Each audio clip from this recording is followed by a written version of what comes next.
when it comes to or the Atmos mix, for that matter, yeah. Yes. So what very early in this process, I gave up on the binaural, and my attitude is, okay, those who listen to headphones and virtualization, okay, it's fine. It sounds as it does this week, next week, maybe it sounds different from Apple next month. But I'm arrogant enough to say I'm creating this for that 0.02%, which actually has a speaker environment. And those guys are really, really happy. And that's what I work with. Yeah, but we all do, and in a way that you have to have that approach, because otherwise it doesn't make any sense.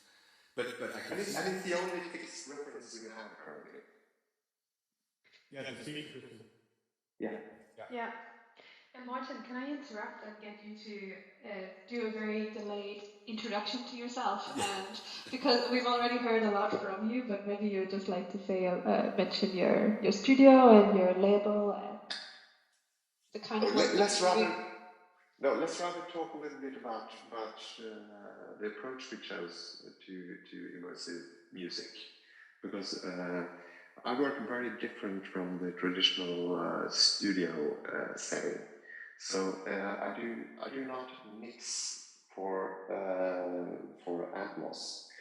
I record for an immersive environment, and to me, the codec should just provide a transparent transport from what I create with the musicians and composers into the homes of people. And that I've been working in immersive music with full energy for more than a decade now, way earlier than when Dolby had their Atmos ready. So I started out working in the Aura 3D configuration, and I found that the transition into distributing that in Atmos has been pretty painless, actually.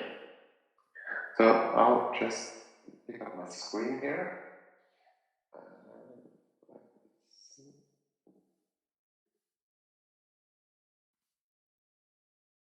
There we go. That would be my typical microphone array, picking up what's happening. And as you might see, the configuration of the microphones mimics a miniaturized version of a 7.1.4 speaker layout. So with this microphone array, we pick up in the same intensity and time of arrival that the speakers would release it in the playback environment. And the best process I experience is when we can bring the composers, the musicians into our studio, let them experience immersive audio. Then the composer goes back and writes his piece. At some point in his writing process of composition, he will come back and we will start to find a recording layout for the musicians. And this is just an example of how we may end up. And to the question of why do we do this stuff? Why do we place this and that instrument behind you or on the side or dead front? It all needs to come out of the music. So if I work with a living composer, my work is motivating to take an active choice in imagining how the sonic soundscape can pan out in immersive. If it is a historic composer, especially in classical music, my starting point is to dive into the music and try to figure out how could this composer have imagined his voices, his counterparts, his coming together, his conflicting parts in the music. How could that be translated into a three-dimensional space?